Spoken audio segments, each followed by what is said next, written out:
정만호입니다. 오늘 신년 기자회견은 코로나19로 인해서 현장과 온라인 화상 연결을 결합한 새로운 방식으로 진행합니다. 현장 참석 인원을 최소화해서 이곳 춘추관에 20분 그리고 화상으로 100분의 언론인이 참석하셨습니다. 질의응답은 대통령께서 직접 진행을 하시고 번호를 호명하는 방식으로 질문자를 지목하겠습니다. 질의하실 때는 번호가 적힌 팻말을 잘 보이게 들어주시기 바랍니다. 질의응답은 방역, 사회, 정치, 경제, 외교안보 이렇게 3개 분야로 나누어 진행을 합니다. 분야별 질의응답이 끝나면 온라인 채팅 질의가 이어집니다. 채팅 질의는 이번에 처음으로 시도하는 것입니다. 인원 제약 때문에 현장이나 화상으로 참여하지 못한 기자들을 대상으로 실시간으로 질문을 받아서 진행하게 됩니다. 그러면 지금부터 본격적인 질의응답에 들어가겠습니다. 진행은 대통령께서 직접 해주시겠습니다. 지정을 받은 분은 소속과 성명을 밝히시고 질문해 주시기 바랍니다. 대통령님 시작해 주십시오. 여러분 반갑습니다. 코로나 상황 때문에 꽤 오랫동안 기자회견을 하지 못했습니다. 오늘도 온 오프라인을 병행하는 방식으로 하게 되었는데 주로 비대면 화상회견의 방식으로 하게 되었습니다. 그 때문에 더 많은 기자님들이 참여하지 못하신 것에 대해서 미안하게 생각을 합니다. 비대면 화상회견은 우리가 처음 해보는 방식입니다. 그래서 매끄럽게 진행이 될는지 좀 걱정이 되긴 합니다만 서로 협력해서 좋은 소통의 시간이 되고 또 국민들께도 궁금증을 풀어드릴 수 있는 그런 시간이 되었으면 합니다. 지난번에 신년사를 먼저 말씀드렸기 때문에 오늘은 특별히 모두 말씀을 따로 말씀드리지 않고 우리 기자님들 질문 시간을 늘리기 위해서 곧바로 질문에 들어가겠습니다. 화면이 작게 쪼개져 있기 때문에 저는 좀 개인적으로 좀 식별하기가 어려워서 부독불 번호로 이렇게 좀 지명을 해야 될 것 같습니다. 그 점을 양해를 해 주시기 바랍니다. 우선 첫 질문자는 우리 춘추관 기자회견의 오랜 관행에 따라서 우리 기자님들의 간사 역할을 맡고 있는 우리 한국경제신문의 김홍호 기자에게 먼저 이렇게 부탁을 드리겠습니다. 대통령님 안녕하십니까? 청와대 기자단 총괄사를 맡고 있는 한국경제신문 김용호 기자입니다. 먼저 기자단을 대표해서 새해 복 많이 받으시라는 새해 인사를 전하겠습니다. 유례가 없는 온오프라인 신년 기자회견에서 보듯이 올 한 해 동안 코로나19로 온 국민이 어려움을 겪었습니다. 새해에는 다 같이 노력해서 코로나를 극복하고 일상으로 돌아가는 원년이 되었으면 하는 간절한 바람입니다. 그럼 대통령님께서 신년사에서 밝히신 포용과 관련한 현안 질의를 드리도록 하겠습니다. 대통령께서는 지난 11일 신년사에서 일상의 회복, 선도국가로의 도약, 그리고 포용을 새해 화두로 제시하셨습니다. 특히 이 가운데 포용을 두고는 이명박, 박근혜 두 전직 대통령의 사명과 연계한 전망이 이어지고 있습니다. 이낙연 더불어민주당 대표도 사면 건의 가능성을 언급한 데다 지난 14일에는 박 전 대통령에 대한 대법원의 최종 판결이 완료되면서 이에 대한 관심이 더욱 높아지고 있는 것 같습니다.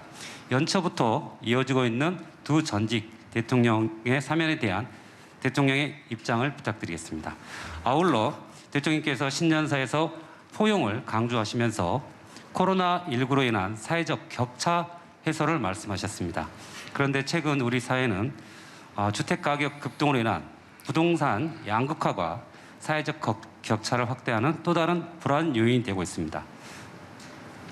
물론 대통령께서 신년사에서 주거 불안 문제에 대해서 송구하다는 입장을 밝히면서 올해는 특히 공급 확대에 역점을 두시겠다고 말씀하셨습니다. 이는 지난해 신년사에서 투기 억제를 강조하셨던 부분과 크게 달라진 것인데요. 부동산 정책 기조의 변화인지 궁금합니다. 그리고 신속한 공급 확대를 위해서 어떤 방안들을 구상하고 계신지 설명을 부탁드리겠습니다. 감사합니다. 예, 첫 질문자로서 특권을 너무 많이 행사하신 것 같습니다. 예, 우선 제가 신년사에서 말씀드린 그 포용은 우리 기자님이 두 번째 말씀하신 데 해당합니다. 우리가 올해는 이 코로나 위기를 극복하고 빠르게 일상과 우리 경제를 회복해야 하는데 이 경제 회복에 있어서 그냥 단순한 회복을 넘어서서 코로나 시대에 더 이렇게 벌어지게 돼 있는 양극화, 격차 또는 불평등을 해소하는 그런 포용적인 회복이 중요하다라는 말씀에서 포용이라는 것을 특별한 독립된 그런 주제로 말씀을 드렸던 것입니다. 그 점에 대해서 올해 각별히 이렇게 노력을 기울이겠습니다. 사면의 문제는 예, 오늘 그게 가장 중요한 질문이 될 것이라고들 하셨기 때문에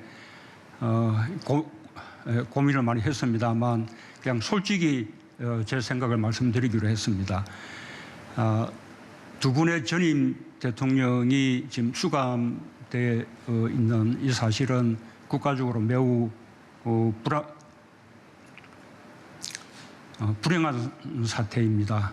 또한 두 분 모두 연세가 많고 또 건강이 좋지 않다라는 말도 있어서 아주 걱정이 많이 됩니다. 그래도 지금은 사면을 말할 때가 아니다라는 생각입니다. 재판 절차가 이제 막 끝났습니다. 엄청난 국정농단 그리고 권력형 비리가 사실로 확인됐고 그 국정농단이나 권력형 비리로 국가적 피해가 막심했습니다. 우리 국민들이 입은 고통이나 상처도 매우 큽니다. 그래서 법원도 그 사안의 중대성을 감안해서 대단히 엄하고 무거운 그런 형벌을 선고했습니다. 그런데 그 선고가 끝나자마자 돌아서서 사면을 말하는 것은 저는 비록 사면이 대통령의 권한이긴 하지만 대통령을 비롯해서 정치인들에게 그렇게 말할 수 있는 권리는 없다고 생각을 합니다.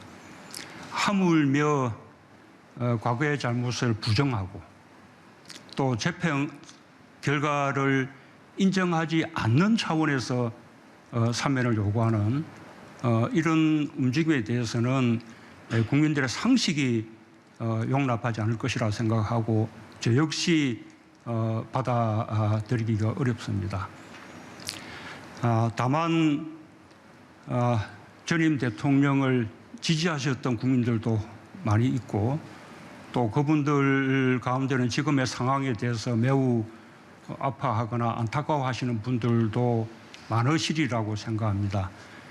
그런 국민들의 아픔까지도 다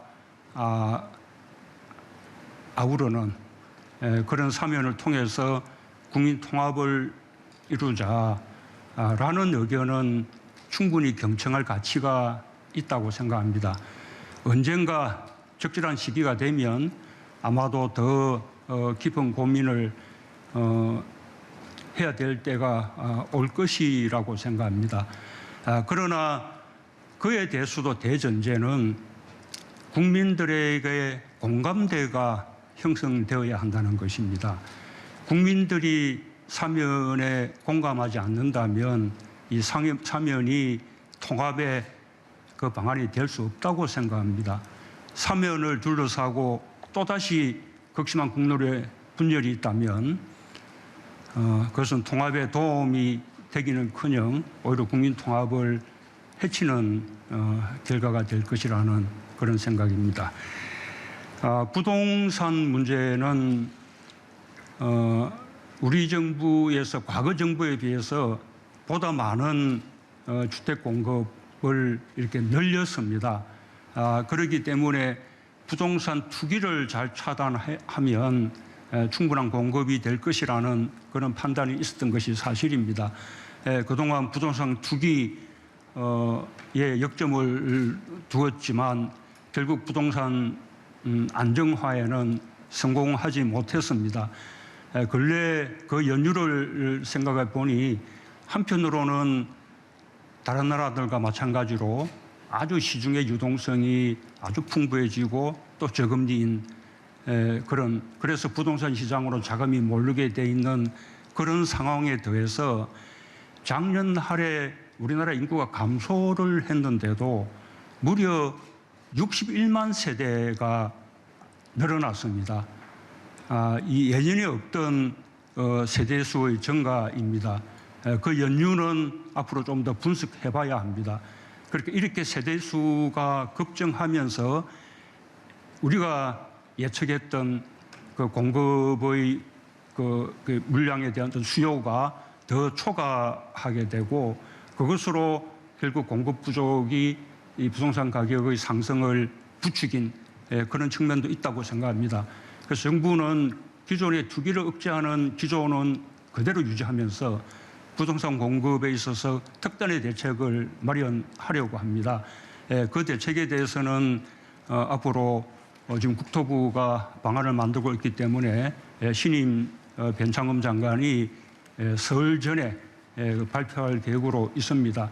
대충 개요만 말씀드리면 우리 그 수도권 특히 서울 시내에서 우리 공공 부분의 어떤 참여와 주도를 더욱더 이렇게 늘리고 또 인센티브를 강화하고 또 절차를 또 크게 단축하는 방식으로 공공재개발 그리고 또 역세권 개발 그리고 또 신규 택지의 가감한 개발 등을 통해서 시장이 예상하는 수준을 훨씬 뛰어넘는 그런 부동산의 공급을 특별하게 늘림으로써 이 공급이 부족하다는 것에 대한 국민들의 불안을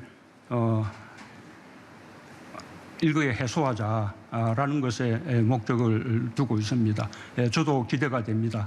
그 발표를 함께 기다려 주시기 바랍니다. 다음은 화면 쪽으로 영상으로 가겠습니다. 66번 기자님 부탁드릴까요?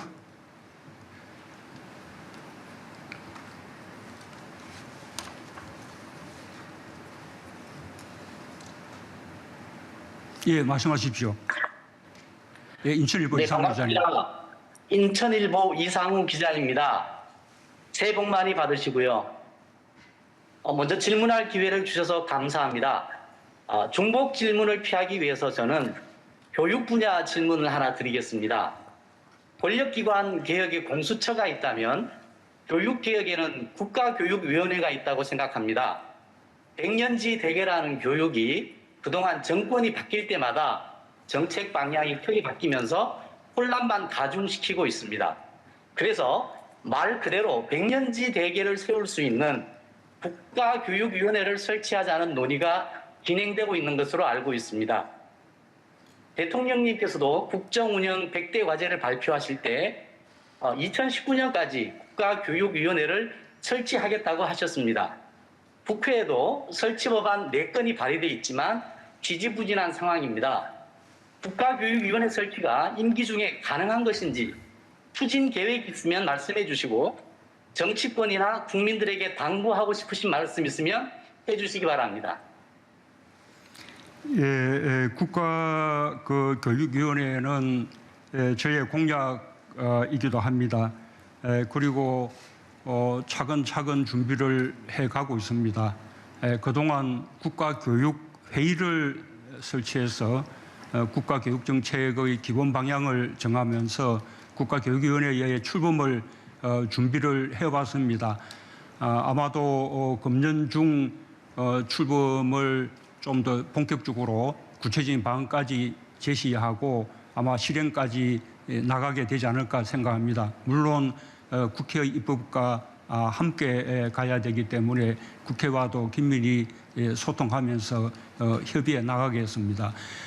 과거에 이 교육부를 아예 없애거나 또는 교육부의 기능을 최소화하면서 국가교육위원회가 교육 정책과 행정의 전반을 담당하게 하자라는 논의도 있었습니다만 그렇게 일부에 변화하는 것은 어려운 일이라고 생각합니다.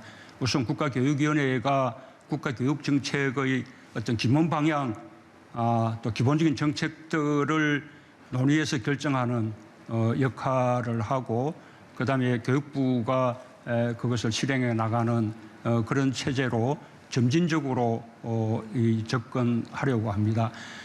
지금 국민들께 당부드리고 싶은 것은 우리 교육의 그 선진화가 그런 차원에서 국가교육위원회가 논의가 되어 왔습니다만 지금은 이제 그 점도 중요하지만 못지않게 중요한 현안이 된 것이 이 코로나 상황 속에서 주로 이제 비대면 수업 위주로 진행되다 보니 교육의 격차가 더 크게 그렇게 다가오게 되고 특히 취약계층들의 교육 격차가 심각해지고 있습니다. 가급적 코로나 상황을 조기에 끝내서 빨리 그 대면 수업으로 돌아가는 것이 가장 중요하겠습니다만 비대면 수업이 계속되는 상황에서도 서로 일방향의 강의가 아니라 실시간 상방향, 양방향의 교육이 이루어지도록 그렇게 발전시켜 나가겠습니다. 또한 이 비대면 수업으로부터 수업에 접근하지 못하는 이런 디지털 격차 이런 것을 해소시키는 데도 총력을 다하겠습니다. 학부모님들 평가도 작년 1학기보다는 2학기에 많이 나아졌다는 평가를 받았습니다. 이 코로나 시대 교육 격차를 줄여나가는 데도 정부가 최선을 다하겠다는 말씀을 다시 한번 드립니다.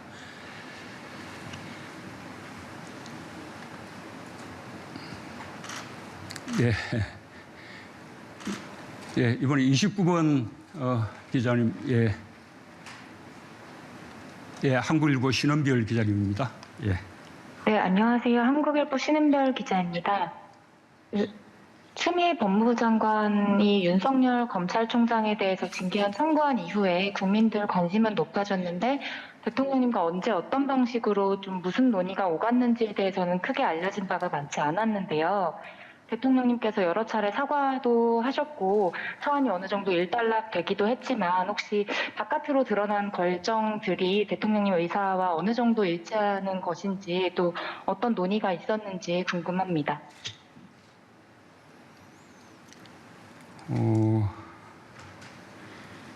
우선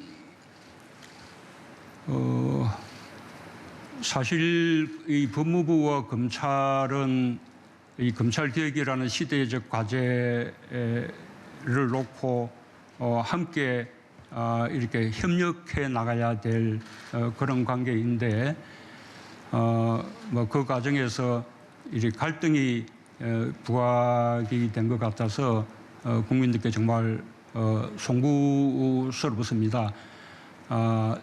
지금부터라도 법무부와 검찰이 이렇게 함께 협력해서 이 검찰 개혁이라는 이 대과제를 이렇게 잘 마무리하고 또 더 이제 발전시켜 나가기를 이렇게 기대하겠습니다.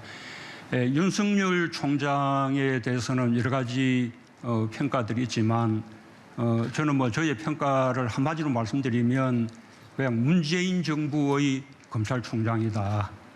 그렇게 말씀드리고 싶습니다.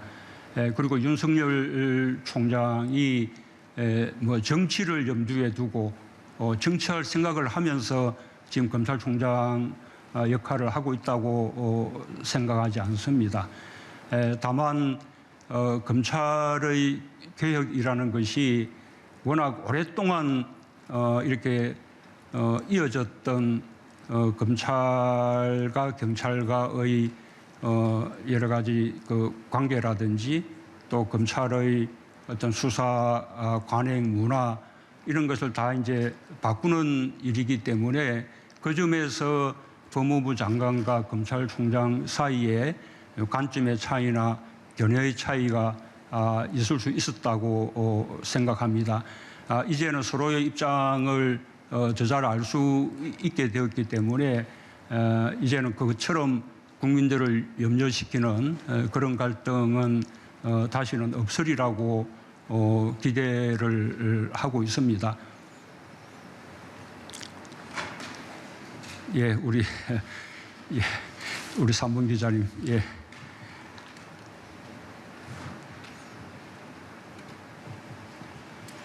뉴시스의 김태규 기자입니다. 개인적으로 3전 4기 끝에 질문할 기회를 얻게 됐는데요. 그 점 감회가 굉장히 새롭습니다. 앞선 질문과 연계된 질문을 좀 드리고 싶습니다. 대통령께서 특별 사면에 대한 입장을 묻는 질문에 굉장히 좀 고민이 많은 표정이 가까이서 보였는데요. 그 연장선상에서 방금 나온 질문과도 좀 연장선상이 좀 연관돼 있다라고 생각을 합니다. 현재 진행형의 검찰 개혁의 관점에서 한명숙 전 총리의 특별 사면과 두 전직 대통령의 사면을 함께 놓고 고민하시고 있는지 궁금하고요. 왜냐하면 대통령께서는 한 전 총리의 구속 당시 검찰의 표적 수사, 정치적 수사에 희생이 된 측면이 없지 않아 있다라고 언급하신 부분이 있었기 때문에 그 부분이 생각이 좀 났습니다. 그래서 시점상으로는 대통령께서 두 전직 대통령에 대한 사면을 지금 언급하는 거는 바람직하지 않다라고 말씀을 주셨었는데, 그러면 혹시 퇴임 전에 결단을 내리실 생각이 좀 있으신지, 한 전 총리와 두 전직 대통령 간에 같이 사면하는 방안을 함께 고민하고 계신지 그 부분 궁금합니다. 예, 저는 뭐 개인적으로 한명숙 전 총리님이나 두 분 전임 대통령에 대해서 모두 안타깝게 생각을 합니다. 그러나 제가 개인적으로 안타깝게 생각한다는 것과 또 대통령의 사면권 행사는 엄연히 다르다고 생각합니다. 대통령의 사면권도 국민들로부터 위임받은 것이기 때문에 대통령이 마음대로 이렇게 할 수 있는 것이 아니라고 생각합니다.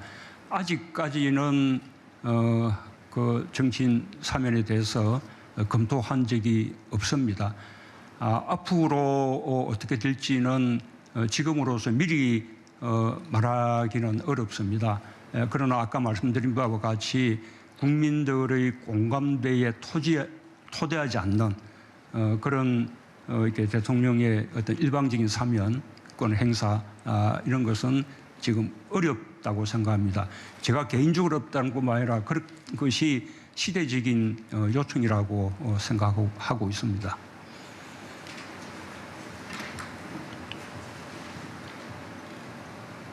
예, 지금 원래는 이게 어떻게 뭐 방역 뭐 이런 부분 먼저 질문하시게 됐는데 우리 첫 테이프를 정치로 끊으시는 바람에 쭉 정치 질문이 이어졌습니다만 다시 좀 방역으로 이렇게 돌아갔으면 좋겠고요.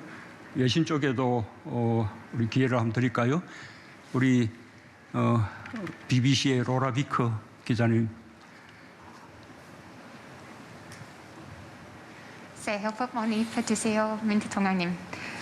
In English, I think this time.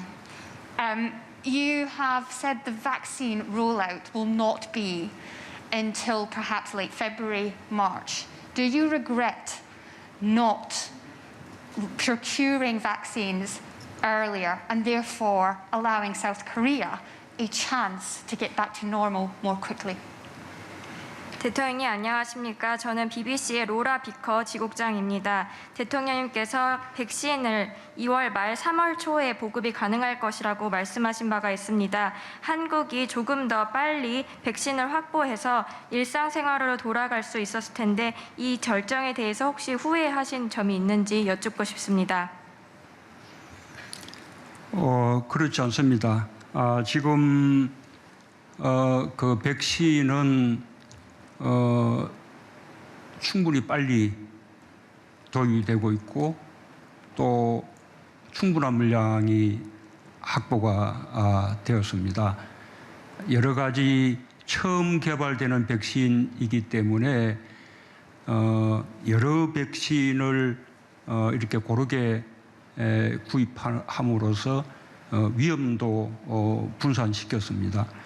또 백신 접종에 시간도 걸리고 또 백신의 유통기간도 있기 때문에 분기별로 순차적으로 도입을 해서 2월부터 시작해서 대체로 한 9월까지는 접종이 필요한 국민들의 1차 접종까지는 다 마칠 계획이고 그쯤 되면 대체적으로 집단 면역이 형성될 거라고 생각합니다.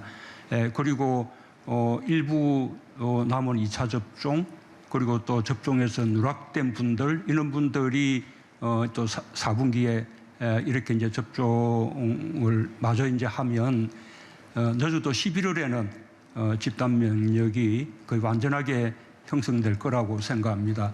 이런 접종의 시기라든지 그다음에 집단 면역의 형성 시기 이런 면에서 다른 나라들하고 비교해 보면 한국은 결코 늦지 않고 오히려 더 빠를 거라고 생각을 합니다. 지금 백신 첫 접종이 2월 말 또는 3월 초 이렇게 될 거라는 것은 우리 방역 당국이 이미 이제 밝힌 바가 있는데 지금으로서는 코박스 물량이 가장 먼저 들어올 가능성이 있습니다. 그렇게 될 경우에는 백신이 들어오는 시기와 접종의 시기가 조금 앞당겨질 가능성도 있는 것으로 보고를 받고 있습니다. 물론 아직 협의 중이기 때문에 확정된 것이 아닙니다. 저는 가능성이라고만 말씀을 드리겠습니다. 구체적인 내용은 방역 당국에서 상세한 백신 접종 계획을 세워서 국민들께 보고를 드릴 것입니다. 국민들께 한 가지 당부 말씀을 드리자면 정말 지금 어려운 시기를 이렇게 견디고 계십니다. 그러나 오늘 확진자 수가 300명대로 이렇게 내려왔듯이 지금 3차 유행이 꺾이고 있는 것은 분명합니다. 이번 한 주 동안 거의 400명대 또는 그 이하로 유지할 수 있다면 방역의 단계도 조금 더 이렇게 완화도 할 수 있을 것이라고 그렇게 기대하고 있습니다. 긴장을 놓치지 마시고 조금만 더 이 시기를 견뎌주시고 이겨내 주시면 바로 다음 달부터는 우리가 백신 접종을 시작할 수 있고 또 그에 앞서 치료제도 사용을 할 수 있기 때문에 우리가 세계 어느 나라보다도 앞서서 이 방역에서 성공을 거두고 위기를 극복하는 그래서 일상과 경제를 빠르게 회복시킬 수 있는 나라가 될 수 있을 것이라고 그렇게 생각합니다. 국민들께 조금만 더 힘을 내 주십사라는 당부 말씀을 드리겠습니다.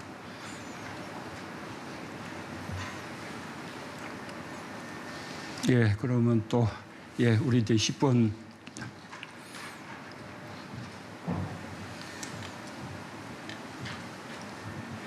안녕하십니까. 아주경제신문의 김봉철 기자라고 합니다.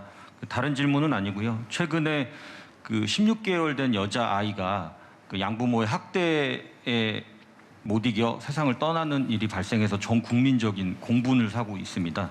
이후에 대통령님께서도 관련 지시를 하셨고 국회에서 관련 방지법들이 통과가 됐지만 미흡하다는 지적이 나오고 있는데요. 매번 이런 사건이 나올 때마다 그 관련 법들이 급하게 심사가 되고 졸속 입법이라는 이런 지적이 좀 나오고 있습니다. 이 같은 악순환을 좀 막을 수 있는 해법이 있으시다면 좀 말씀해 주시면 감사드리겠고요. 또 아동학대 사건뿐만이 아니라 특정 사건이 있을 때 피해 당사자의 이름이 붙어서 법안명이 이름 지어지는 그런 경우들이 발생하고 있는데요. 그것도 뭐 피해자에 대한 또 다른 2차 피해라는 지적도 나오고 있습니다. 이에 대한 대통령의 생각이 어떠신지 궁금해서 질문 드렸습니다. 예, 우선 우리 김봉철 기자님이 두 번째 말씀하신 부분은 전적으로 공감합니다. 피해자의 이름으로 이렇게 사건을 부르는 것이 아니라 가해자의 이름으로 사건을 부르거나 또는 다른 객관적인 명칭으로 사건의 이름을 부름으로써 피해자에 대한 2차 이렇게 가해를 막는 것이 필요하다고 생각합니다. 그에 대해서는 수사기관에 대해서 특별히 당부를 좀 드리겠습니다만 우리 언론에서도 그렇게 협조를 해주시기 바랍니다. 정말 요즘 이 아동학대 또 그렇게 해서 죽음에까지 이르게 되는 그런 사건들을 보면서 정말 마음이 아픕니다. 이 국민들 뭐 얼마나 가슴이 아플까 싶습니다. 그에 대해서 우리가 제대로 이렇게 대책들이 마련되어 있지 않았다. 뭐 이런 지적에 대해서 겸하게 받아들입니다. 그동안 있었던 사건들을 우리가 교훈 삼아서 이제 확실한 대책을 마련해야겠습니다. 우선은 학대 아동의 어떤 위기 징후를 보다 빠르게 이제 감지하는 그런 시스템이 필요하고, 그 다음에 또 학대 아동의 그 어떤 의심 상황이 발견이 되면 곧바로 학대 아동을 부모 또는 양부모로부터 분리시키는 그런 조치가 필요하다고 봅니다. 그러자면 그 학대 아동들을 보호할 수 있는 임시보호시설이나 쉼터 같은 것도 대폭 이렇게 확충될 필요가 있습니다. 그리고 또 그 문제를 전담할 수 있는 전문성이 있는 아동학대 전담 공무원을 작년부터 이렇게 설치하기 시작했는데 그 숫자를 대폭 늘려야 할 필요가 있고, 그 공무원을 중심으로 경찰과 학교 또는 그 의료계 또는 시민사회, 아동보호기관 이런 종합적인 이런 논의 시스템을 마련해야 할 것이라고 그렇게 생각합니다. 입양의 경우에도 사전에 그 입양하는 부모들이 충분히 입양을 감당할 수 있는지 하는 그 상황들을 보다 좀 잘 조사하고, 또 초기에는 여러 차례 입양 가정을 방문함으로써 아이가 잘 적응을 하고 있는지, 또 입양 부모의 경우에도 이렇게 마음이 변할 수가 있기 때문에 일정 기간 안에는 입양을 이렇게 뭐 다시 취소한다든지, 또는 여전히 입양하고자 하는 마음은 강하지만 그 아이하고 맞지 않는다고 할 경우에 입양 아동을 또 바꾼다든지 여러 가지 방식으로 또 입양 자체는 또 위축시키지 않고 활성화해 나가면서 입양 아동을 보호할 수 있는 그런 대책도 필요하다고 생각합니다.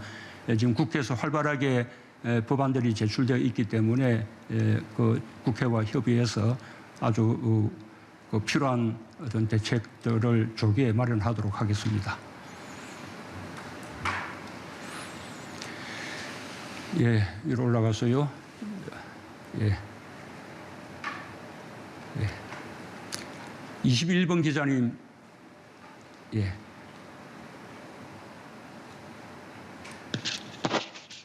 네, 안녕하세요. 경향신문 이주영 기자입니다.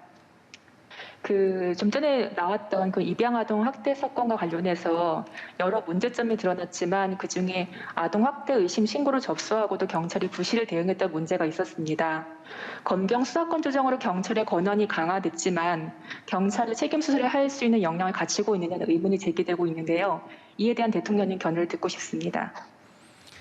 예, 그 아동 학대 사건에 대한 그 조사는 검경 수사권 조정과는 관계가 없는 문제입니다.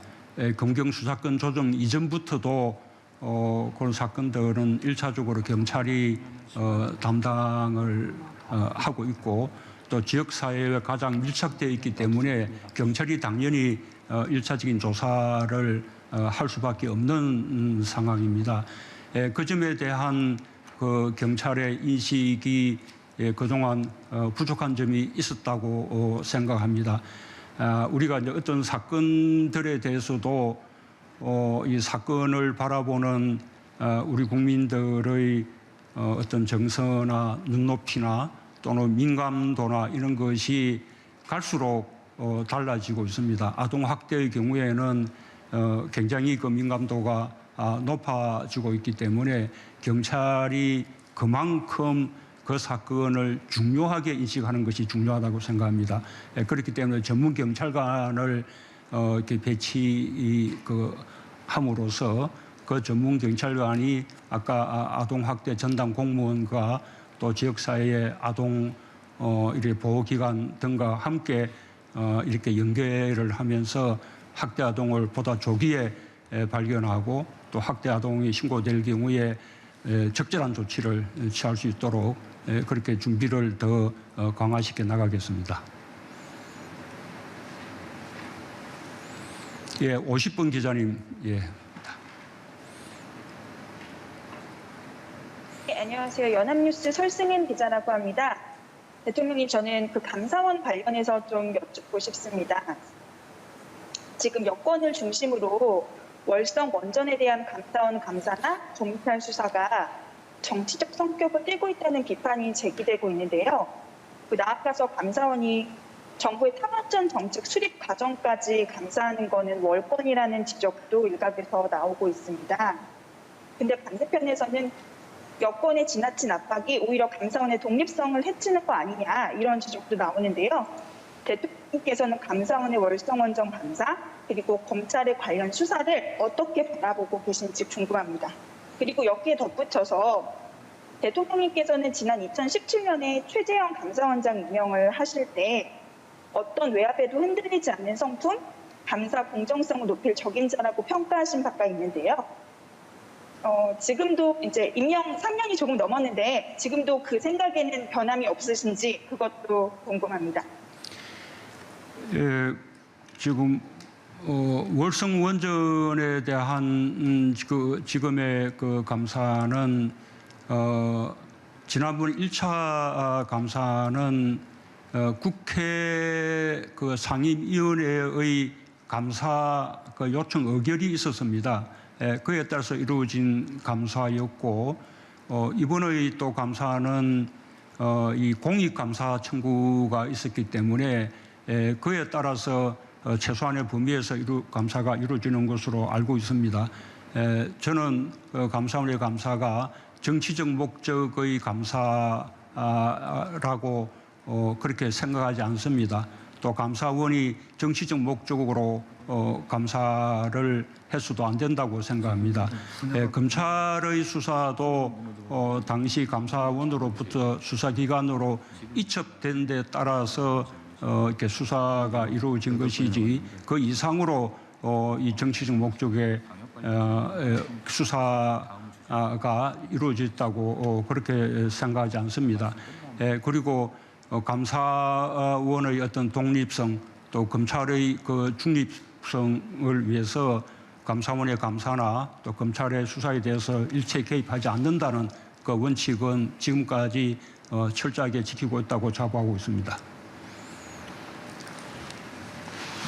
대통령님, 지금 방역과 관련된 질문을 원래 하기로 되어 있는 시간이어서요. 방역 질문을 조금 더 받고 다음 단계로 넘어가셨으면 합니다. 예, 이제 그러면 방역 관련 질문하실 분만 폐말을 들어주시기 바랍니다. 방역은 너무 잘하니까 별로 질문이 없으신가요? 예, 아니 질문 한번 하신 분은 조금 양보를 좀 해주시고요. 예, 31번 기자님 얼굴이 안 보입니다만, 예, 아시아투데이 이국재 기자님이네요. 네, 대통령님 감사합니다. 저 아시아투데이 이육대 기자입니다. 최근 동부구치소에서 불거진 교정기관 집단 감염 사태에 대해서도 질의를 드리지 않을 수가 없을 것 같습니다. 이 문제는 교정시설에 대한 방역대책 미비와 교정시설의 밀집화라는 두 가지 큰 문제가 겹치면서 사태가 좀 커진 것 같은데요. 지난 10년간 자료를 보더라도 교정시설 내 밀집도는 매년 기준치를 초과하고 있는 것으로 나타나고 있습니다. 이 문제에 대한 어떤 해결 방안 같은 게 있으신지, 아니면 앞으로 어떤 대책이나 지자체 협조를 좀 구해야 되는 문제도 있을 텐데 이 부분에 대한 준비가 있으신지 궁금합니다. 우선 집단 수용 시설에서의 집단 감염이 꽤 있었는데 동부구치소의 집단 감염의 경우에는 국가가 직접 운영하는 시설에서 집단 감염이 발생한 것이기 때문에 더욱 엄중하게 느끼고 있습니다. 그래서 법무부 장관과 또 그 방역 당국이 이미 국민들께 사과를 드린 바도 있습니다. 이런 교도소 같은 수용시설에서 집단 감염이 발생하는 것은 다른 나라에도 여러 사례들이 많이 있었습니다. 약간의 특수성이 있다고 생각합니다. 확진자가 발생할 경우에 그분들이 구속되어 있는 수감자 신분이기 때문에 쉽게 민간 병원으로 아니 일반 병원으로 격리한다거나 또는 생활치료시설로 또 격리하는 이런 것이 조금 어렵습니다. 그래서 자체 시설 내에서 격리 조치를 취하는 방식으로 해결하려고 하다 보니 그것이 감당이 안 돼서 대규모 확산으로 번진 것이라고 봅니다. 처음부터 좀 더 비상한 그런 대책을 세웠으면 좋았겠다는 그런 아쉬움이 있습니다.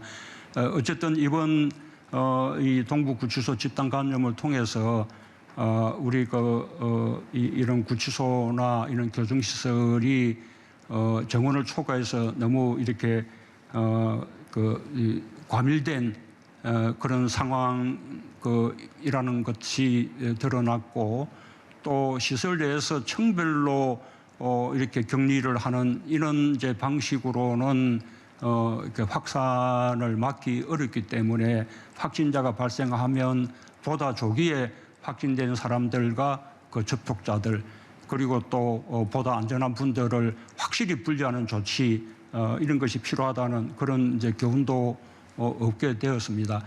지금은 이제 동부구치소의 확산이 거의 이제 좀 수그러든 상황입니다만 이번 사건을 교훈으로 삼아서 앞으로 이런 그 집단 어떤 교정 시설에서 지금 같은 이런 대규모 확산이 생기지 않도록 정부가 만전을 기하겠습니다.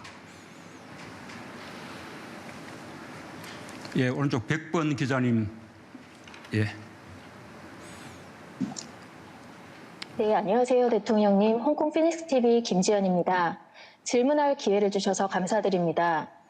작년 코로나19 이후에 전 세계 외교가 빗장을 걸어 잠근 상황 속에서 한중 양국은 방역, 구호 물품, 한중 패스트트랙 등으로 서로 협력을 해왔는데요. 올해 한중 관계 발전을 위해서 대통령님께서는 어떤 구상을 갖고 계신지 궁금합니다.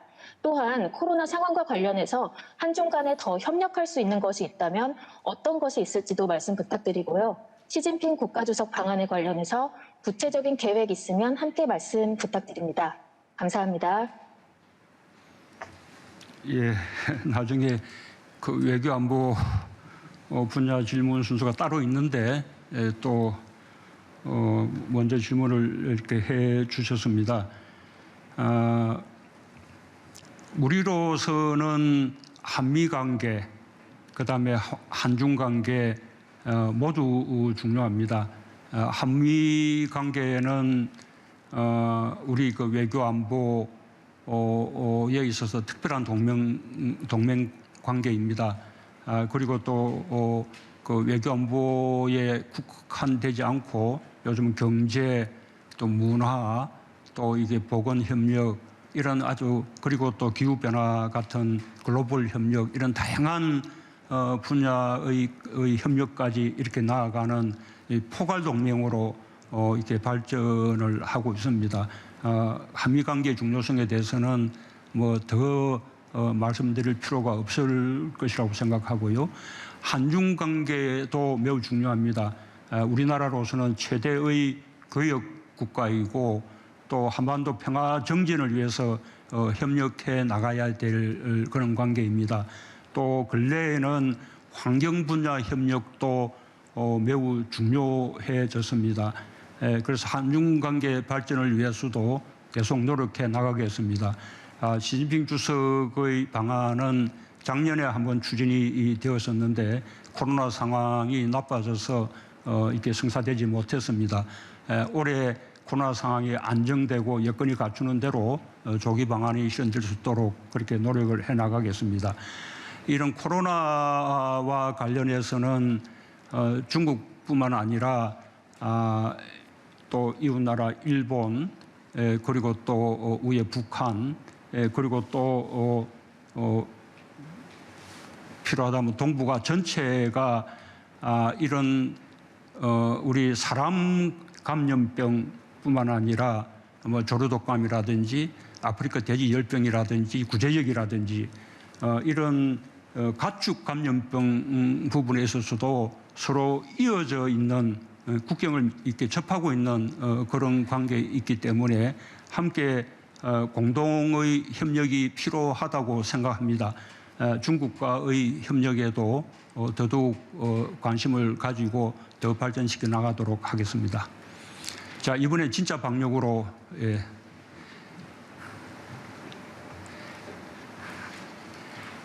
예, 73번 기자님 부탁합니다.